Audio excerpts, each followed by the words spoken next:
Kitalo Kadama akubidwa amasasi lwa kumukwata lubona ne baba byonna ebisingawo mbikuletedde maaso ate ng'ensonga za Brenda Miles ne bbaawe binyuma obyerabiddeko nenga byonna birina maaso n'amawulire amalala nenga wasibita sozote gwena omulungi ampuliriza Channel Media kwoli subscribe for more updates, like, share and comment werabira okunyinga notification bell obenga notified when I video empya nyongera okubajjukiza nti mwenna abaana abakoma ku lunaku lw'Essande abakoma nga lumu mu Maaci mwenna abagira mu finance abagira mu nnyonyi yonna kasobera ng'okomawo ku lunaku olw'Emmande tulina discount naddala abakwata ku luguudo lwa Mityana Road nammwe abakwata ku nguudo endala osobola okujja kwa tap ne twogerezegana ne tuteesaganya tubadde tusobola kulemererwa tulina discount mbagambye mujje tutambule ffenna ng'emiwendo giri wansi nga teginnaba kulinnya abatannaba kubuukinga mujje mu buukinge nga bukyali mujje mu booking nga bukyali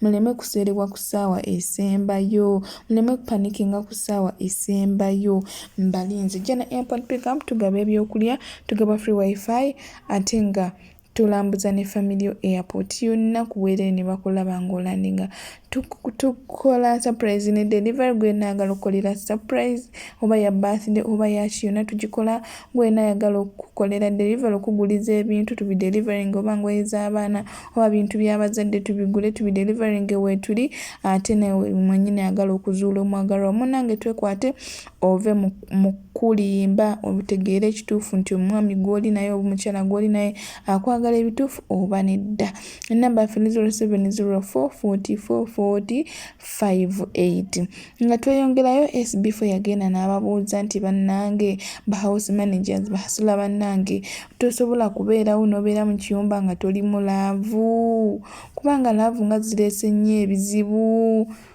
laavu nga zireese nnyo ebizibu omwana wuyo bagenze mukuba amasasi ga bwerere so kansooke nkulageko wano katini ate tweyongereyo ku bimu SB4 yayogerako. Mukulu SB4 abuuziza Kadama munnaffe ono gwe baaliira ssente ekibuuzo amubuuzizza temusobola kubeera ku byeyeeyo nga temuyina baagalwa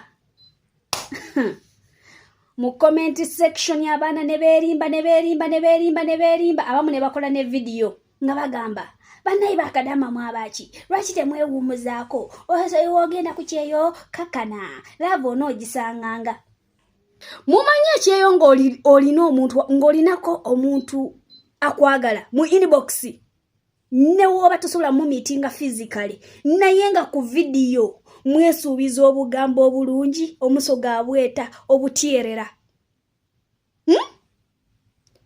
nze nzijukira nali nina Sekadama wange Sekadama wange oyo nali mwagala ebya serious just nti mikwano gye gyamugambanga omugambo naliko mukwano gw'oli mukwano gwe yali teyansiima ng'amuwa omugambo we guti naye Sekadama wange oyo sirimwerabira yali akola mu company nga wadde shift kale ng'olumu bamukyusa day night naye yantwaliriza ekyeyo kyange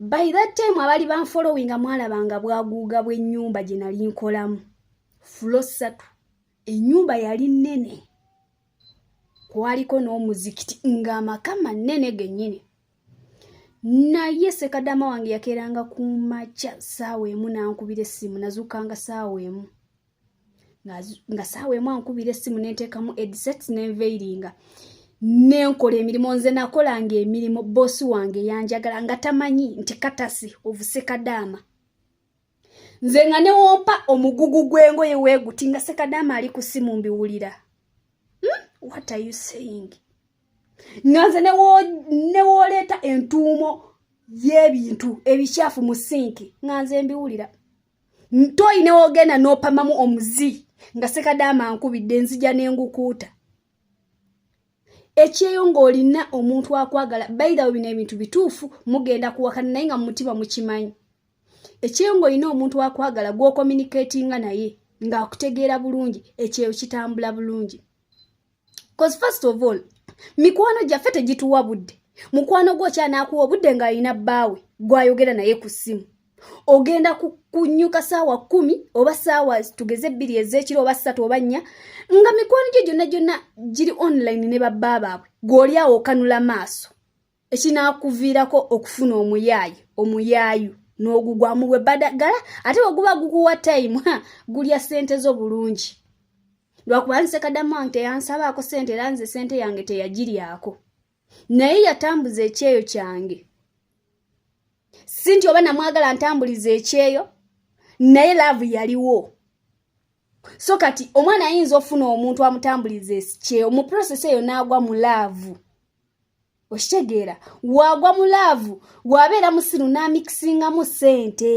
wabeera mugezi n'amanya nti okay kanti twale process by process ekyeyo nga kiriko awujjirira omukwano kyenyuma oyinza okuba emyaka 5 nolowooza nti oli mu mwaka gumu naye ng'olina Sekadama eryakuwa akugamba sweetheart okoye yes nkoye kakana sweetheart ng'omuwalabu ne wakuvuma abeera ng'ayimba kiki mutate Abakadama banange mwena abali mu love musobola okunjulira ate naddala nga gwoli mu love naye Sekadama munno nkuba kyeyo munno oba Uganda ebiseera ebisinga babeera tebalina budde mbadde busy ate sirina data ate biki ate olulala yagenze n'akakyala kalala gwakujjukira luvannyuma naye mubeera nga mwena muli bankuba kyeyo obulumi mwena bwe muyitamu bwe bumu situation yonna gye muyitamu yeemu maidi ekyeyo kikutambulira naddala ng'oli mu love naye olina kubeera mugezi kaba kasendeko oba olina okukanyweza bwe kaba akasendeko oba olina okukanyweza abamu so kiba beta at least n'ofuna nkuba ky'omuno n'otagenda na baba n'otagenda na baana ba boosi n'otagenda na baganda ba boosi kati sister affe bagenzemu kuba amasasi lwa kumukwata lubona na baba ate abawalabu bamanyi ku babba baabwe abawalabu ababakolamu ebiseesinga mu bamanyi ku babba baabwe babeera bazibu nnyo tebawoza musajja ne bwabeera nga yakulumbye ne bwabeera nga yakukutte bali babeera baana bato gwe omukozi gwabeera amukutte baba baana bato mu maaso gaabwe gwe omukozi gwaba amukutte gwaba amurepinze gwaba amusize empisa embi gwaba amutaddemu ebyo byonna so baddiya mwegendereze mubeere beegendereza nsaba Katonda abateekeko obukuumi era bamazeeko na bulungi nnyo naye nga kyo ekyamazima nga tuzembye ddala ekyeyo kinyuma oli mu laavu oba tuli mu laavu ofa stress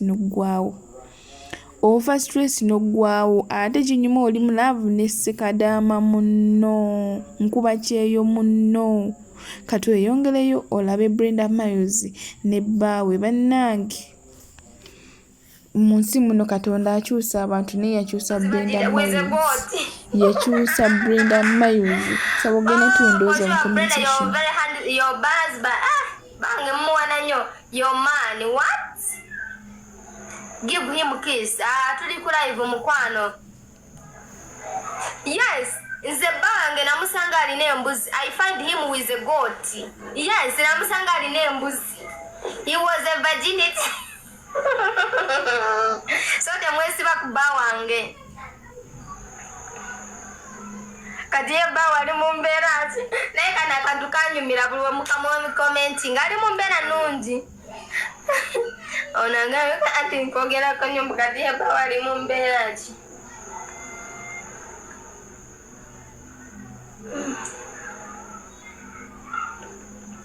Dora yengo okaddiye nnyo obadde omanyi nkulanzira emabega nze nkulanzira mu maaso anti ndaba ettima Dora woba waddi bagenda kitawo akwebakeko oli mukunvuma mbu nkaddiye mbu bba wange akwagala tasobola kukwagala oba waddi bagenda kitawo akwebakeko otegeera oli mukazi oli mukunvumira ku live yange genda ogambe kitawo akwebakeko oba okwanda bba wange tasobola kukwagala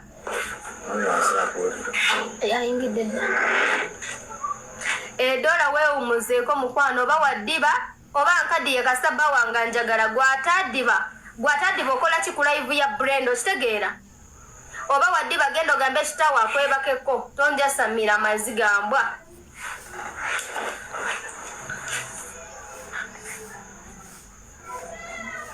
My favorite sweetheart Brenda, I love you so much. I love you too, pretty. How are you? So Kwegatta. One minute. I'm good.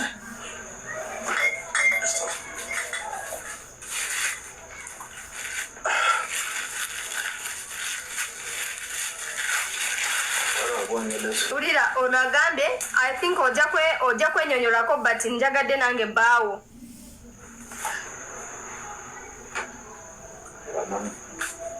Kasaba wanga gambe gwa amanyi, it's up to you. Oba yagadde bawange oba tomwagadde, it's up to you. Oshegeera. Brenda komawe Dubai, people are missing you komawo ne bawo. Tujja kujja as long as mututaddemu ticket. Enjoy your husband wamateba kwasamira. Yes, ako kadola kona katunula ng'essabo tekanja samira. Nze bawanga ali fine. Oshegeera. Bawanga njagala ate nange mwagala. Bana bagala okono abagala tewe mula Brenda nga onyiriranga n'oli lubuto. Ono ye musawo wange. Oshegeera. Kati mwabagala kunjijjako waaya sisobola kuwemula nnyo because bawange muwe kitiibwa era daddy nsonyiwa we mba nyombye nnyo.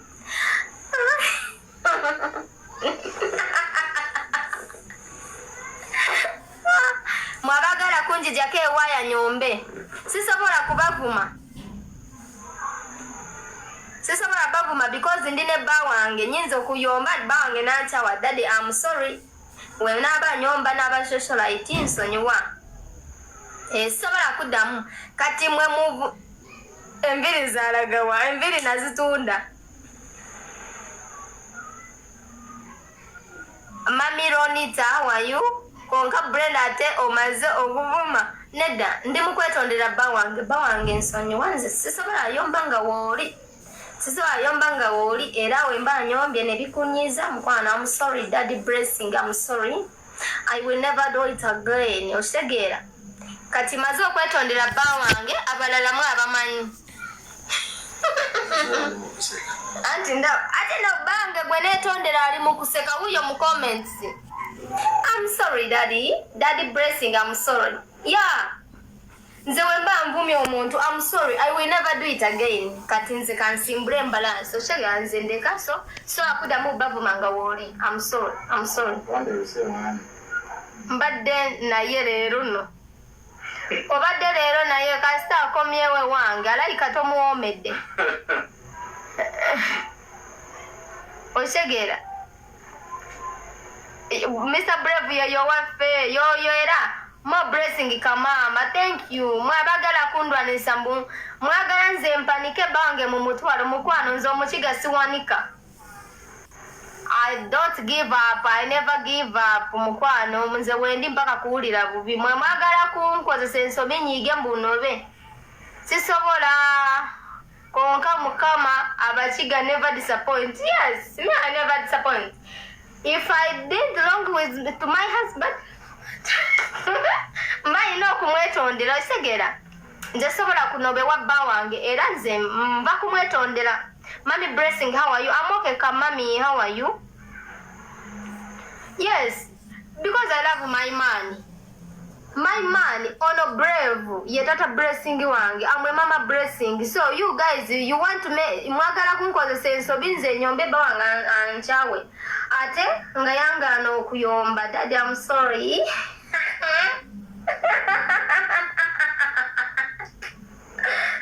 Gwe netondera tabiriiko bananga abakiga tebalina laavu. Gwe netondera tabiriiko naye enewe kasito njagala. My daddy, he's pretending as if tanjagala naye nze bawanga njagala. Bawanga njagala. Ate nkimanya njagala. Mukitegeera. Kati by'omukwano kati goba oyagala osobola kunvuma anti kati oyagala onvume nkuwemule nze nowona nvuma bawange waali sisobola kuddamu because bawange waba wali muwa kitiibwa sisobola kuyomba. I respect him. If my husband, when I'm with my husband, I can't abuse anyone. I can't abuse anyone. Sisobola kuvuma muntu yena because muwa kitiibwa. Kitegeera. Ono tata blessing nze ndi mama blessing. Blessing Wuno nze ndi Brenda. Kati gwe Hanifa bakumwana kati tewawozaako wama witi neera sirina kwewozaako ninkunda mukazi wama nimwaba kunkunda nimbakunda. I don't see why I explain about myself because my husband, he loves me so much and I love him so much. Okitegeera, all of us we love each other, me and dad blessing, we love each other. Oba luzungu ni lolo oba English. Ate dad oli mukuseka mu comments. Anyway, you guys, you follow my daddy. He's called Mr. Brave. You follow him on TikTok. Yeah, your English is stronger than mine. Yeah, what's again?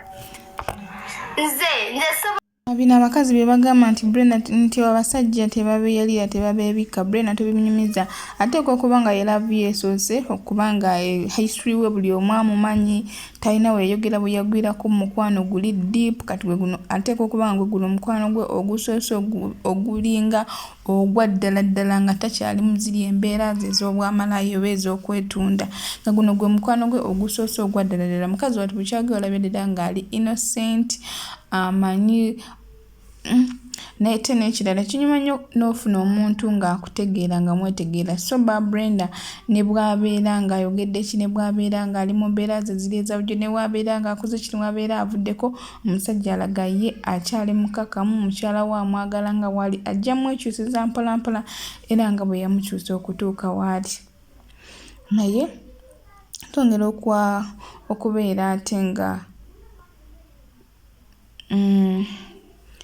twebaza omwami oyo okubeera nti akyusa Brenda okutuuka ku sseeri kuba Brenda tewali muntu yali asuubira nti nasobola okukyusa. Tweyongerere mu paati eddako. Njagala ensigo za daddy mwagala mpoomera. He know how to dance. Otegera daddy nze mwagala because yantuuka abalala we bataatuuka. Otegera daddy wange mwagala gwe kiruma afe. Daddy ogenze njangu tulema. Abantu bapeza nagano nesekerera wemere kati genda weba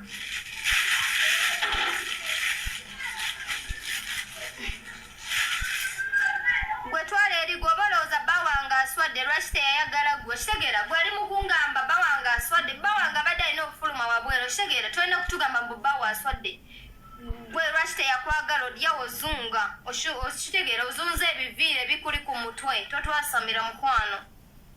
My husband, he's proud of me. Kyova olaba ne mu kamera gendamu ng'ali nange. Okitegeera kati gwe waba waddiba get out. First look at me. Soko tunulire Brenda nga bw'atunula. Bananga, you have to respect my husband, please. Respect my husband because eno live yange sagalo ingize bawange mu bintu bya TikTok. Bawange waba agenze kuwumulamu. He went rest, okay? Shut up your fucking mouse. Tonja samira mukwano. Oshegera, shut up because eno live yange bawange agenze kuwumula because he's busy always. I know kuwumulamu enti I know kugenda kukola. He has to work tomorrow because akoleranze. He worked for me and his baby girl. Oshegera, I know kukoleranze no mwana we blessing. Kati tonja samira. Njaku blocking my friend because this is my account. Oshegera, sagala bango muyingize mu bintu mwino. Banga beera busy akolerera Brenda. Nze Brenda nali nfudde naye omwami wange yambezaawo. Wuno agenda kunfuula omuzadde. Nze ngenda kuzaala lwa mwami wange Brave. Kati ku mwami wange sagala. I don't joke with my husband.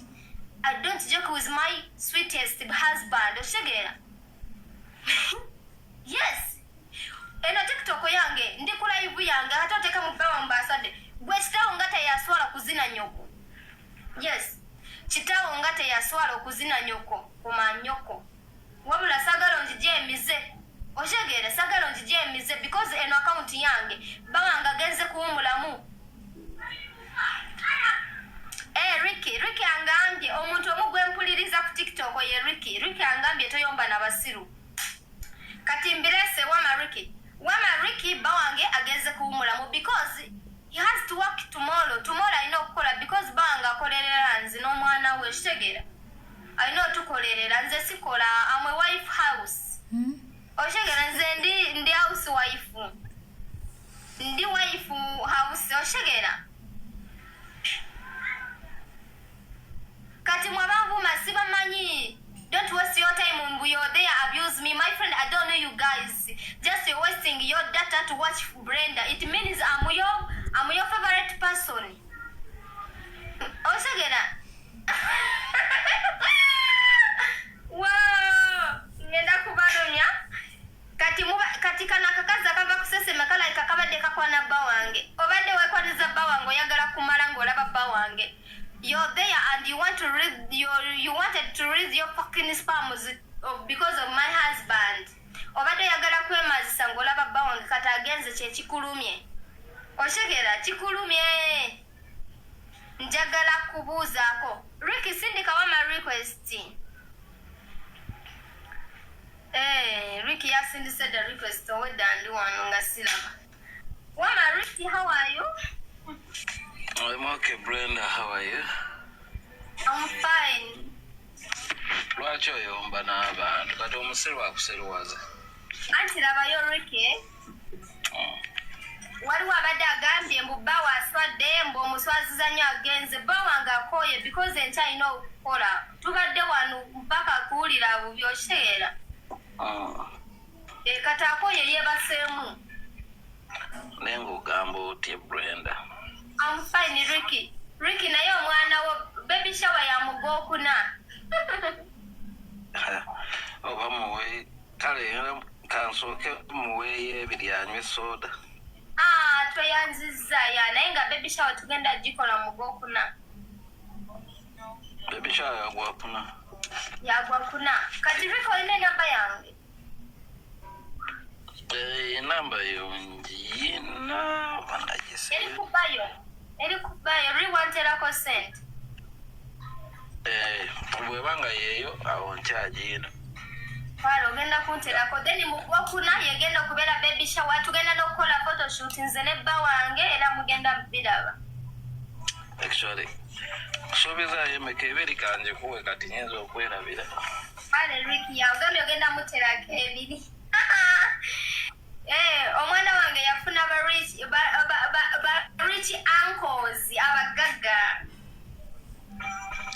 No, just tugezaako okujjako bakuvumavuma.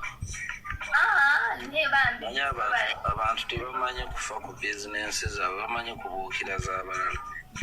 Okisegeera wama tebamanyi gye nvudde n'omwami wange. Omwami wange wama anjagadde. Ate anjagadde kati omwami wange lwaki mwagala ate ne Ricky waki nkwagala because mwebamu kitegeeza bange kye yakola nawe osobola kufunayo omukazi omulala n'okimukolera okitegeera. Yali abantu bangi abeegomba obulamu bwo naye gwe tokimanyi. Kati ate omukazi gw'okikolerera abasisita wange kati ne bba wange alinga brother because abasajja musa kimu naffe abakazi tusa kimu. Ayino ne boosinga wano bangi naye nga bali wano bakuvuma bangi. Banvumira mu comments but I don't care. Laba omukono omwana yali afudde bangi baali baseka. Kati bakuwala na lwakunyirira. Ate okimanyi Ricky tugenda kuzaala akaana akazungu. Nze ngenda Ricky sina nambayo naye ojja biraba. Nze bba wange mweru. Ricky wawe katomulabangako.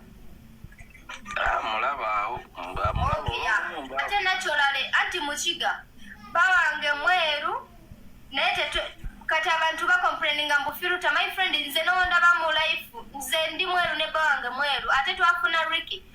Ricky omanyi gundi Robby? Banange Robby ye anko ono omwana. Robby. Ono omwana omulabi. Koze ye Justin Nakibuuka, right? Ye Ricky ya ereta Justin Nakibuuka.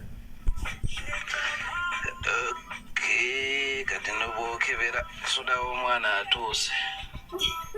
Sinalaba message Ricky. Ene wendabira message ngenda kugamba tenajja. Yineze. Kati awo. Sente za soda zijje tweyanziza. Naye biro by'okubeera wano. Anyway, bwe bakumanyire nnyo omuvume naye abamu olina ignoring omanyi. Anti nze abamu Ricky nze mba blocking, abamu nze mba blocking, okitegere? abantu abamu just benjoyinga nnyo okulaba omuntu ng'asafalinga. Iye. Simanyi lwaki in nature omuntu anyumirwa nnyo okulaba omuntu nga balabanyirira kati lyettima balabanyirira lyettima bagala kumpalana naye my friend nze Katonda yanteekako bagiyita first chance second chance nze Mukama yampa second chance. Kituufu ekyo. Yampa second chance kati nyina okwata omukisa gwange bulungi. Look at me. Nze yali agenda kufalaba omukono olaba ki? Nzuno ngenda kuzaala kati temulina kye mungamba.